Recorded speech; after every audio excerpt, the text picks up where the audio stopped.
Dans le cadre de la 10e Kadash Conférence, nous accueillons aujourd'hui un invité de taille, le pasteur principal des églises JPTN, Jésus pour toutes les nations, dont le siège se trouve près de Montargis dans le Loiret, le pasteur Guy Moïse Kounsi.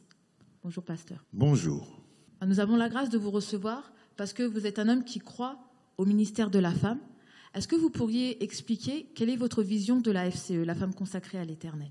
Donc si je peux donner ma vision d'une femme consacrée à Dieu, une femme consacrée à l'Éternel, je vais me baser sur la Bible, donc dans Luc 2, versets 36 à 38, où on est en train de nous parler de la prophétesse Anne. Et ici, dans cette écriture, on nous dit que c'est une femme qui était mariée très jeune. Et donc en Israël, en ce temps-là, on peut essayer de situer son âge entre 14 et peut-être 17 ans. Elle s'était mariée très très très jeune et elle est devenue veuve aussi très jeune. On nous dit qu'elle a fait 7 ans de mariage. Et après 7 ans de mariage, elle s'est consacrée à Dieu. Et la Bible nous explique cela en disant qu'elle restait dans le temple, elle demeurait dans le temple. Donc, je pourrais expliquer cela en 3 points, je dirais. Une femme consacrée à l'Éternel, un peu à l'image de la prophétesse Anne. C'est une femme qui a un cœur pour Dieu. C'est une femme qui aime Dieu. Et ça, c'est le premier point. Deuxième point, je dirais, c'est une femme qui sert Dieu. Et on va voir ici que la Bible nous dit elle va servir le Seigneur dans le jeûne et dans la prière. Donc c'est une femme qui aime Dieu. Et c'est une femme qui manifeste son amour pour Dieu au travers du service qu'elle rend à Dieu, le jeûne et la prière. Et puis ensuite, on nous dit encore par rapport à son service que c'est une femme qui s'attendait à Dieu. Et donc, on souligne ici qu'elle avait 84 ans. Donc on peut dire qu'elle a fait à peu près 60 ans dans le temple à servir Dieu dans le jeûne et dans la prière, 60 ans dans le temple à s'attendre à la venue du Messie. Et lorsque le Messie va venir, la Bible nous fait comprendre qu'elle va sortir pour aller annoncer cette bonne nouvelle à toutes les personnes qui attendaient la délivrance d'Israël. Donc une FCE pour moi, c'est une femme qui aime Dieu, c'est une femme qui sert Dieu et c'est une femme qui s'attend à Dieu. Donc, merci beaucoup, pasteur. Ma deuxième question pour vous serait de connaître votre point de vue sur l'évolution de la FCE au sein de l'église JPTN. Vous êtes l'époux du pasteur Solange Kounsi. Vous avez vu cette évolution pendant 10 ans. Que pourriez-vous en dire d'un point de vue de pasteur? Effectivement, lorsqu'on considère un peu l'historique de la FCE, il y a beaucoup de choses à dire. Lorsque cela a commencé, donc il y a de ça 10 ans, en venant me voir en me disant je vais faire une réunion de femmes. Et je me souviens donc, je lui avais posé la question, mais avec quelle femme? Et malgré cela, elle va quand même mettre sa date et puis elle va faire ses invitations et effectivement, des femmes vont venir. C'était à la maison, dans notre salon. Les femmes vont venir avec notre sono et tout ça, les micros. Et moi-même, j'étais le DJ de l'époque. Et derrière la caméra, derrière la table de mixage. Et la conférence s'est très bien passée. Et aujourd'hui, donc, on peut, avec le temps, on voit effectivement ce que l'apôtre Paul dit à Timothée, donc dans 1 Timothée 5, où il exhorte, il lui dit, exhorte les jeunes filles comme des jeunes filles, en toute pureté, exhorte les veuves comme des veuves et tout ça avec sagesse. Et c'est un peu ce que j'ai pu voir dans ce ministère où chacune des femmes est à sa place. C'est-à-dire les jeunes filles sont à leur place, les jeunes femmes sont à leur place, les célibataires sont à leur place, les épouses sont à leur place. Et on est en train de voir avec le temps les jeunes filles devenir des jeunes femmes, des jeunes femmes devenir des épouses, des femmes devenir des servantes de Dieu. Et chacune a sa place et chacune est en train de grandir et chacune est en train de servir le Seigneur. Au travers de ce ministère, on a vu des femmes venant ici complètement abattues, peut-être même au bord du divorce. Mais le Seigneur va passer au travers de ce ministère pour les affermir, pour les encourager et faire d'elles des servantes de l'Éternel que nous connaissons aujourd'hui. Donc on ne peut que bénir Dieu pour le travail qui est en train de se faire dans ce ministère. Amen. Amen. Justement, je voudrais rebondir sur sur l'évolution de la femme, de l'épouse et de la mère. Que pourriez-vous nous dire justement sur votre épouse, la visionnaire de la FCE, en tant qu'épouse, en tant que femme, en tant que mère? Je pourrais l'associer à... Déjà, d'un point de vue ministériel, moi, je l'appelle mon Nézer, c'est-à-dire mon aide. Et dans le cadre particulièrement de la FCE, je l'associe directement à la prophétesse Anne, en fait. Parce que de la même manière que j'ai dit ici que la prophétesse Anne était une femme qui aimait Dieu, je vois au quotidien une femme qui aime Dieu. Une femme qui aime Dieu. De la même manière que j'ai dit que la prophétesse Anne était une femme qui était consacrée à l'Éternel et qu'elle servait l'Éternel dans le jeûne et dans la prière, je vois aussi dans mon quotidien une femme qui est consacrée à Dieu dans le jeûne et dans la prière. Et de la même manière que j'ai dit qu'elle servait aussi l'Éternel au travers de l'évangélisation, oui, je pense que chacun et chacune peut s'en rendre compte de cela. Oui, elle sert le Seigneur au travers de l'évangélisation, gagner des âmes pour le Seigneur.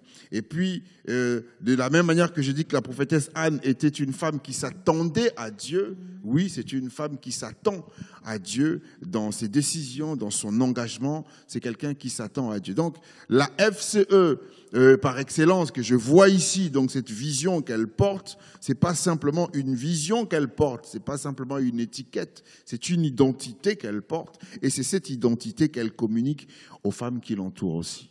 Amen. J'aurais aimé aussi connaître votre témoignage en tant qu'époux. Vous avez vu en première ligne le combat que votre épouse, le pasteur Solange Kounsi, a mené pour porter cette vision, comment elle l'a portée. Est-ce que vous pourriez nous en donner quelques mots? Bon, effectivement, je crois que chacun sait aujourd'hui comment est-ce que le ministère de la femme est combattu dans le monde un peu chrétien. Et effectivement, elle a porté cette vision à bras-le-corps depuis qu'elle a reçu, donc il y a une dizaine d'années. Année après année, je l'ai vue chercher le meilleur pour chacune des femmes qu'elle côtoie ou qui l'entourent. Je l'ai vue se donner au travers, que ce soit par les jeûnes, par la prière, et surtout au travers des enseignements. Je l'ai vue se donner par des veillées même, des veillées nocturnes, elle cherchant le Seigneur, cherchant ce qu'elle pourrait communiquer à toutes ces femmes, se donner à fond pour que chacune des femmes puisse croître, que ce soit les jeunes filles, que ce soit les jeunes mères, que ce soit les épouses, que ce soit celles qui sont aussi dans le ministère. Elle a toujours cherché à communiquer le meilleur d'elle-même, le meilleur, pour que ces femmes aussi puissent prospérer dans leur vie. Il y a aussi, non seulement dans le cadre de ses recherches, où elle cherche le meilleur pour ces femmes-là, il y a aussi le côté où, dans ses recherches, elle va aller s'associer à d'autres grâces, où elle va faire appel à d'autres grâces pour que ces grâces aussi puissent contribuer au bien-être et à la croissance des FCE, en fait, des femmes qui l'approchent. Et en cela, moi, je l'ai toujours encouragée à ça, et je l'ai vu aussi se dépasser. Hein, je crois que chacun connaît aussi ses limites, chacun, même si parfois je lui dis que elle n'a pas de limite parce qu'elle déborde de grâce. Mais elle va se dire, voilà, ici, je vais aller chercher telle grâce pour que cette grâce-là puisse contribuer au bien-être de telle personne, au bien-être de tel groupe, au bien-être de telle catégorie de femmes dans l'Église ou dans la FCE. Voilà ce que je peux un peu dire par rapport à son investissement. Et puis, il y a tant d'autres anecdotes aussi à cela. Est-ce que vous auriez un exemple d'anecdote? Oui, donc je me souviens d'une année où, justement, on avait organisé la conférence.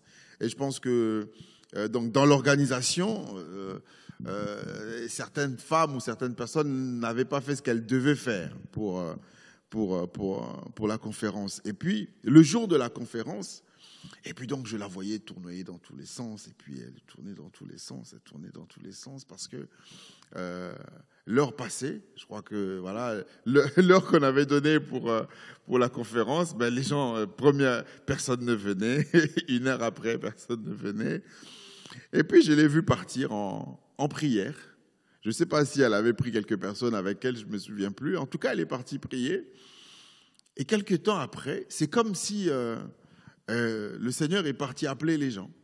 Et puis les gens ont commencé à venir, les gens ont commencé à venir, les gens ont commencé à venir, et jusqu'à ce que la conférence, elle s'est très bien passée. Ça, c'est pour dire qu'elle n'a jamais baissé les bras, elle n'a jamais abandonné, même quand il y a eu des couacs de dernière minute, même quand il y a eu des abandons de dernière minute, parce qu'il y en a toujours. Malgré cela, elle a toujours su relever et dire ça va aller, le Seigneur est au contrôle, ça va aller. Donc j'ai toujours vu quelqu'un de combattante, j'ai toujours vu quelqu'un de déterminé pour pouvoir servir le Seigneur. Vous avez parlé de votre épouse comme la FCE prophétesse, comme la prophétesse Anne, mais est-ce que vous pourriez aussi nous parler de la FCE en tant qu'épouse? Est-ce que vous pourriez nous parler un peu de votre épouse dans son rôle du quotidien, dans le privé, l'épouse, la mère que vous voyez tous les jours? Gloire à Dieu. Bah, effectivement, ce que j'aime bien, ce que je lui dis aussi, c'est la même personne que nous voyons à l'extérieur, c'est la même personne que j'ai aussi à la maison. À savoir, donc je vais essayer de les prendre un peu par catégorie. Si on prend dans la catégorie épouse, l'épouse qu'elle communique à d'autres femmes ici à la FCE, c'est l'épouse qu'elle est dans son intimité et dans son quotidien. Hein, à savoir que, je ne sais pas s'il y a un homme ici qui n'aime pas être chouchouté et tout ça, ou un homme qui ne s'énerve jamais, je ne sais pas si ça existe. Mais en tout cas, moi, ça m'arrive de m'énerver aussi. Et lorsque je suis un peu dans cet état, parfois même, c'est moi qui ai tort. Je souligne bien, c'est moi qui ai tort. Mais elle va quand même revenir, elle va mettre en premier l'intérêt de Dieu et ensuite son intérêt. Si l'intérêt de Dieu, c'est la paix, si l'intérêt de Dieu, elle va d'abord mettre l'intérêt de Dieu et ensuite elle va mettre son intérêt. Et puis elle va venir, elle va dire, ok, d'accord, je suis désolé. Mais c'est moi qui ai commencé. Mais elle va dire, je suis désolé. De sorte à ce que l'intérêt de Dieu soit toujours primé. Et c'est aussi la même chose que je peux voir dans son rôle de mère. Hein, dans son rôle de mère avec nos enfants à la maison, c'est aussi la même chose que je vois ici dans l'église, ou si on met dans la FCE avec les jeunes filles ou avec les jeunes femmes, comment est-ce qu'elle les porte? C'est de la même manière qu'elle porte aussi nos enfants. À la maison, on a une fille et elle porte notre fille. La manière dont elle porte notre fille, c'est aussi la même manière qu'elle porte les filles que nous avons ici à l'église ou dans le cadre de la FCE. Donc c'est la même personne que nous avons à la maison et que nous avons aussi à l'extérieur, à l'église. Elle met toujours en premier l'intérêt de Dieu pour poursuivre la paix. Elle met l'intérêt de Dieu pour que les âmes soient sauvées. Et ces âmes-là, c'est moi, ces âmes-là, c'est les enfants. Donc c'est la même personne que nous avons dans les deux sphères, privée et publique. Amen. Amen, merci beaucoup. Je crois que ça va rassurer un bon nombre de femmes et que ça va nous encourager aussi à devenir des vraies femmes consacrées à l'Éternel. Merci beaucoup, pasteur, d'être venu et d'avoir répondu à nos questions. Nous arrivons à la fin de notre interview et nous croyons qu'une femme a été bénie, une femme mais également un homme, et qu'ensemble, vous formerez un couple complémentaire pour la gloire de notre Dieu. Merci de nous avoir suivis. See you soon.